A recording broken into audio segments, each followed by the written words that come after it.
Good afternoon. Can we hear? Yeah. Awesome.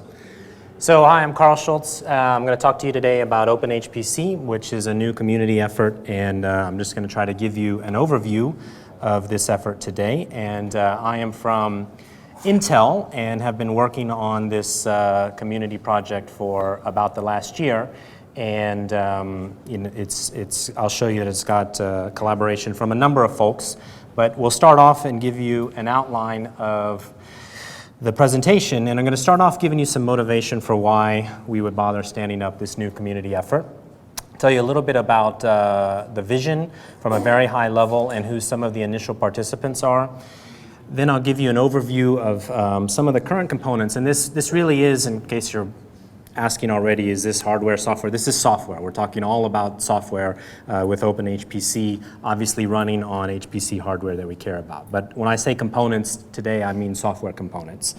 So I'll talk about the initial components that are in there and the hierarchical approach that's being used. And then I'll also kind of peel the onion back just a little bit and give you some information on the development infrastructure, some information on the packaging conventions, the build system that we're using, the documentation, and also some of the integration testing. And then I'll finish up with just sort of some current status at the end and take questions if there are time. So what is the motivation for OpenHPC? Why would we want to entertain this? Well, really the background motivation is that when you think about, certainly the HPC landscape and from the medium to high end, and we're really talking about HPC here. I know we just saw certainly a lot of interesting presentations around cloud environment. To start with, OpenHPC is, you might think of as more your traditional HPC, things running on bare metal, traditional HPC environment, supporting scientific workloads. And when you think about the effort that goes into building big systems, and just by background, I come from an academic supercomputing environment, and prior to Intel was doing this kind of stuff at TAC for about a decade. And what we would tend to see is ourselves and other folks in the community, we often would have to all sort of reproduce a lot of effort building our software stacks for our HPC systems.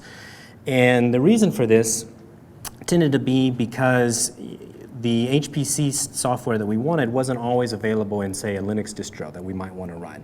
Or if it was available, it might not be the latest version. And I think that is an interesting dichotomy between, say, a Linux OS distribution and an HPC environment. The software stack that we tend to use moves at a much faster pace than we can get upstream into a Linux distro. And so if you're a site like TAC, who has a big HPC staff, a lot of their effort actually goes into downloading, packaging, building, testing, and deploying software on a big HPC system. And they have to do this, obviously, for the continuous life cycle of a big system. So that's not unique to one center. I think that's pretty common everywhere. And the other thing that is, I think, somewhat different from HPC space than what we see in the distro space is in HPC, we often have a very frequent requirement to have access to different versions of software. Right? Say if you're someone who just is doing your development work on a single Linux box and you're happy with the distro environment, you probably just use one version of GCC and you go about your business, and that's good enough. But if you're a site, a big supercomputing site supporting thousands of users, you almost never can get away with having single versions of anything, right? You have 4 or 5 versions of the GNU compilers, probably several of Intel, some of PGI, multiple of Cray if you're on a Cray system. And this is something that you just have to manage and take on responsibility for managing that on your HPC system. And that falls a little bit out of the bailiwick of a distro. So those are two things that I think a lot of administrators at supercomputing sites deal with, and they frequently leverage sort of a variety of tools, a mix of internal tools that they developed over the years, external tools, and that sort of permeates all the way throughout the system, from provisioning, how they manage software upgrades. Certainly configuration management tends to be very site-specific, how they do system diagnostics. So the point here is, although a lot of this functionality is similar, the implementations across the sites is often different, and to be honest, systems and centers around the world have built a lot of ecosystem internally for how to manage these things. So that's sort of, observations on the system administration side. Another observation here is, let's say you are a developer of HPC software. Maybe you are involved in developing MPI stacks, other types of system administration software. If you're working in the open source community, one of the things that I think we see is that if you want to have a successful community project, you have to, and you want to have people using your software, you often have to get into the business of actually triaging other people's HPC systems, right? And it's just kind of part of the effort that you end up having to take on. And because every single system has its own nuances, this adds extra responsibility for the people who are doing R&D work. So these are some observations from working in the HPC space for the last decade or so. And so with that, from a motivation point of view, the question is, well, what could we do about this? We could either just keep on rolling along, everybody do their own thing, and hope for the best, or perhaps we could look for some common denominators and see if there's an opportunity here. And we sort of feel that there is an opportunity, and the common denominator, from sort of first order, is not tell everybody how to go about building their systems, because that's likely not to work, and also would stifle innovation, which is not what we're after. But can we look for the common denominator around building certain key software packages, things that all of the sites around the HPC landscape are building? And so that's what we've started off. We've focused on common packages that have significant usage overlap. And we're trying to establish in OpenHPC some basic packaging guidelines, enable hierarchical support to deal with a variety of development toolchain permutations. I'll go over that in a bit. But we really are trying to define a binary distribution mechanism, also an upgrade mechanism. And the thing here is that we don't want to reinvent the wheel. And I think if you're an administrator at a big site, and I used to do this, I really don't enjoy building all these packages all the time. And if I could have gotten everything from the distro, I would have loved to just yum install it and go off and do something more interesting. But the way it is, I can't do that. So the vision here to start off with OpenHPC is think about this as really a midstream repository, something that's sitting in between the component developers who are releasing software all the time and the people building the systems, who are deploying a new system, say roughly every 3 to 5 years, and also the distro, who has a lot of what you want, but not necessarily everything. So OpenHPC is really trying to start off by being an integration effort and by providing binary distributions. And the binary is an important component here. We would really like people to be able to just enable a repository, download packages, and go about their business. One of the challenges, though, and I already alluded to this, is you don't want to be too prescriptive. At least we don't think so for this particular community effort. We don't want to necessarily start off by saying, this is what config management system you should use. It should only be Puppet, or it should only be CF Engine, or we heard Ansible earlier today. So, I think people have very strong opinions on that, and they're not likely to change because one community is standing up some packages. So we're not being prescriptive on that. And the vision for this effort is really to foster multiple types of installations using multiple configuration management schemes over time. Now, we're starting off very simply by just providing the packages, and I'll show you the packages.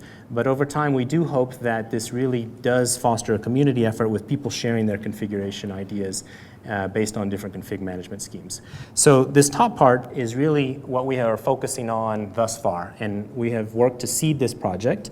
What we'd like to do, though, longer term, is assuming we can be successful by providing some of these packages, is we'd like to expand this over time, right? We don't want it to just be an integration effort. We really would like to take advantage of, once we have all these packages in a central location, we've applied some conventions that make sense, can we look for opportunities to define APIs between various packages? And a common example that we tend to use is think about provisioning and resource management interaction. Going forward, there's certainly much more of an interest and a need to do on-demand provisioning based on what an application might want, and obviously there's a big push to do this in containers. But even on bare metal, there's interest in doing these kinds of things and installing different distro versions or different versions of particular software. And so that requires very high integration between the resource manager and the provisioner. And in OpenHPC, we don't want to be super prescriptive on this is the only provisioner you should ever use from now until the end of time. we're really expecting that multiple provisioners, multiple resource managers will find their way into the community effort. And so having these APIs defined and a glue layer established would allow us to do some interesting things to actually replace different versions with each other. So we're not there yet, but that's a goal for us over time. So I mentioned that this is a new community, and it was just announced at Supercomputing last year in November. And we have a number of folks, just showing logos here of early community members who have been working with us on the project. And I will point out that this is, we started off by seeding the project, and Intel seeded the project, but we have work underway now with the folks that you see here who are participating to formalize this effort with the Linux Foundation to make it a collaborative project within the Linux Foundation. And so that work is underway right now, not quite ready to go live, but we're pretty close. We've been working on it since Supercomputing and should be in a position to have an announcement before too long. But what you can see here is that there are a number of different sites involved, and it's a mixture of folks from HPC. So people from big sites, national labs, OEMs, and ISVs and OSVs are participating, and we're very grateful for that. All right, so now that's a little bit of motivation in who is participating. Now I want to switch and tell you a little bit about what's actually in there today and some of the infrastructure that we're using. So this is a high-level software diagram. I mentioned at the beginning this is really all focused on software. And I think anybody who's been in HPC for a while who thinks about building a big system and designing a software stack, they've probably all drawn some version of this, and there are many ways to draw it, and probably no perfect way. But this is an example of pointing out all of the different sort of functional areas that you need for a typical HPC system. And it starts over from things like fabric management, system diagnostics, and provisioning. It's sort of sitting on top of a Linux kernel, obviously, and works its way up through the development stack into applications and ISV codes. So there are many instantiations of software in all of these boxes, and the point I would like to make to start with is obviously, as we're putting this together, we can't start off with having a bunch in every single box. So the first integration effort that we pulled off was really deciding on key components from some of these major areas. But I just want to say in advance that when I show you the components, if you see, oh, that's not the provisioner I like, the intent here is not to say that there will only be one of these in each functional area. The intent really is to support multiple over time. But what we did was we picked representative components from a number of these key areas so that we could actually build a system from bare metal and provide a reasonably capable development environment to start. Okay, so this is the components that were integrated in the initial version of OpenHPC. And as I said, this was launched, the 1.0 version was released back in November. And on the left-hand side, you can see a lot of the functional areas that we just looked at, ranging from some administrative tools, provisioning, resource management, sort of, conceptually starting from things which are sort of at the root level on the top down through things that the user cares about in terms of numerical libraries, I/O libraries, compiler families, MPI, all those kinds of things. So it's there's probably two ways you could look at this. If you haven't built a big system before, you might go, wow, that looks like kind of a lot. But if you have, you might go, well, that's not nearly enough. We need more stuff than that. But as I tried to introduce, it's a pretty reasonable snapshot of a number of the different boxes, and this will certainly grow over time, not meant to be exhaustive at all right now. So these are sort of the high-level components. There are a number of other dependencies that these things require, and obviously we don't want to provide a binary distribution that doesn't have all of the dependencies that you need. So there are a number of other things that are included in OpenHPC to satisfy this effort. And I'm going to get into the fact, you'll notice that there are multiple compiler families and MPI families. And certainly our experience in a big academic site is that this really was required. People who were really pushing the boundaries of C++. So I was talking about the fact that there are these multiple compiler families and MPI families, and I think a number of sites have to support this. I'm going to go through this fact that you would like to embed this sort of throughout your whole tool chain if possible, and that's certainly the approach that we're taking in OpenHPC. So we'll get to this, but my point is that you may only see around 60 components here, but when I summarize at the end, you're going to see 200-300 sort of packages, and it's all related to the fact that there are a lot of different combinatorial permutations of builds once you start considering multiple compilers and multiple MPIs. So that's where we are at with 1.0. I just wanted to point out some initial direction based on some of the folks that we're working with. So the things in orange are things that people are interested in contributing, or in fact, I'll show you at the end, some of these we've already done. But just pointing out that we already have sort of a list of things that we're working on. And when the community really does get formalized, the expectation is that this community will actually be in charge, a technical steering committee will be in charge of taking the suggestions from the community, evaluating them, and prioritizing them, getting them into the stack.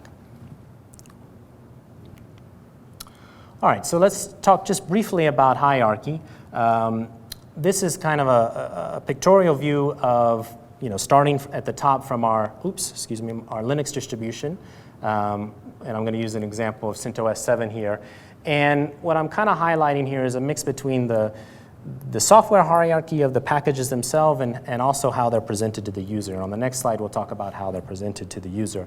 But the point here is that let's take something like HDF5, which has C, C++, and Fortran interfaces. And to be honest, the problem child is Fortran and the fact that there's not an ABI standard for Fortran 90 modules yet. So one of the things that most sites tend to do is they just bite the bullet and they say, hey, if we're going to supply HDF5 to our users, we're going to do it with both GCC and Intel and PGI and all of the compiler families that they might support.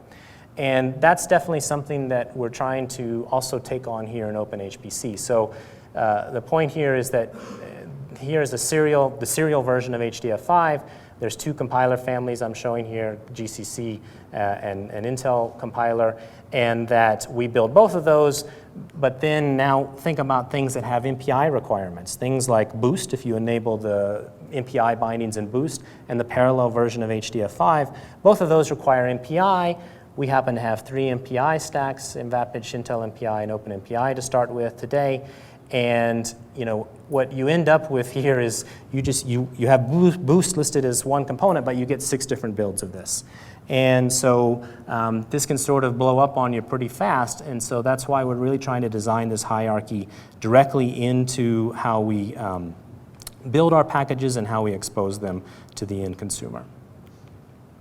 And just to highlight this a little bit further, this is something that leverages the work done at TAC and a particular modules instance. And I probably should mention that to solve this problem of making different packages available to users, typically a number of sites adopt the use of modules. They might use something else like .kit or package config, but they have some notion of a way to control the user environment. And I think, from our perspective, there's enough momentum behind modules that we went ahead and stuck with it. And there's a version of modules which comes out of TAC called LMOD. And one of the things that it provides, which is very convenient, is this notion of families and a hierarchical notion across families. And our end goal for OpenHPC is to really have this hierarchy reflected in the user environment so that the end user, they only see packages which are compatible to their environment at one time. And if you have been in the business of building big systems, there's sort of 2 different ways you can do this, and I've seen both of them. One is to have this hierarchical approach where you sort of try to control what the user sees so they don't shoot themselves in the foot. The other is you have a large flat environment. And in this case, we're doing hierarchy. I'm not going to go through the whole thing here, but the point is that by building this into our build system directly, we have the capabilities that when a user switches between a compiler family, say GNU and Intel, the module system just does the right thing for them. So they're always using the correct build of Boost in this example, depending on which compiler they have loaded. All right. Let me talk briefly about the development infrastructure. So what are we using to get our job done? It's most of the standard stuff for a community project. There's the URL for GitHub. Everything is out on GitHub. That's what we use for our issue tracking. Our continuous integration is Jenkins. Probably the most interesting thing here that I'd like to point out, and getting back to the topic of trying to leverage what the distros do, so we're using something called the Open Build Service, which is a open source package that is used to actually deliver and build OpenSUSE. So it builds a full distro. We're using a standalone version of this, actually, that's running on Amazon as our build server. And what ultimately it's delivering RPMs, and it's also managing a repository. So if you were to go and kick the tires on OpenHPC today, what you would see is that all of our RPMs are hosted on OBS, and that's also what we use to do the build. And so this is just a pictorial view of what OBS looks like. All right, a little bit about some of our architecture conventions. We're trying to have some consistency across all of the packages, and so the one thing I just want to point out is I'm going to show you some quick snippets from our build collateral. If you're in the business of building RPMs, this should all be very familiar. If not, it's just build instructions. And the point here is that we're trying to apply some consistency. So we have a lot of macros that we embed. If you went to look at GitHub, all of our spec files, they use a whole bunch of macros. So on the left is really, you can see our whole path convention here.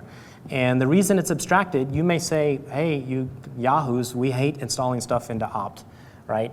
Well, that's fine. We have encapsulated everything into one macro file. So if you wanted to still take advantage of some of these packages and rebuild them and install them somewhere in your own preferable location, everything would be referenced to that. So we're trying to provide everything in a way that is completely reproducible. We also embed all of this compiler family business in, and that's what I'm showing on the right-hand side. So for speed, I'm going to skip through a little bit. One other quick thing I'd like to mention is that we're trying to take on the ownership of dependencies. And getting back to the idea, we just want to use a package manager to install that stuff.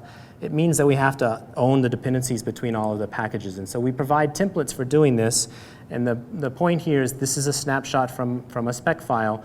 And that you can see that we have this template that says, hey, if I'm a particular compiler family, I'm going to embed certain build requirements and install requirements. And what it means at the end of the day for a system administrator, this is a snippet from Metis, which is a domain decomposition package. If you were to install, for example, Hyper, which is another numerical library, you might not know that we built it with Metis support. And so when you install this package on the left, you would get Metis and the GNU compilers as well automatically. All right, standard Linux type of stuff, but you have to take ownership of it in the build. All right, so this is now accurate? Okay. Then let me skip and say just a little tiny bit about the architecture to start with. Pretty standard HPC stuff, kind of a traditional Beowulf cluster to start off with, high-speed interconnect, BMC access to nodes, Lustre client if you want to enable an existing Lustre file system. What we are providing today really are recipes to do the build, so it's an integration effort. We've put them all in one place, and we are providing a recipe for using that to install a bare metal system. And we actually treat the recipe very seriously, so we validate the recipe. Because it's actually embedded into the continuous integration system, one of the things that we provide with the documentation is the exact shell script which we use to validate the recipe. So if you're looking at the PDF of the OpenHPC, you wanted to cut and paste a bunch of junk to see if it worked, well, the recipe is already in a bash script, and you can just download that with the documentation and go to town. And you can set all of the variables that you would think you would want to set in terms of compute node names, MAC addresses, that kind of stuff. So this is just information on the fact that we're providing convenience groups. So in case you wanted to install Slurm, typically you build Slurm, there's 10 or 12 different packages you might need. We provide an alias to do this, and it's OpenHPC Slurm server. All right, well, I vastly underestimated the amount of time that I was going to have, so I'm going to skip forward here, and we'll take questions and we'll post these slides. There's a whole bunch of integration testing, take my word for it. There's about 1,800 tests that we run now. That's all in GitHub. It's public so that you could reproduce it as well. And I'll end up with saying, this is a quick summary for the next release that's coming out. We've had 2 minor releases thus far. The next version is 1.1. It's got about 272 packages. There's a number of integration tests. It's adding some new components that we didn't have previously based on community feedback. And with that, I will stop and say thank you and take any questions.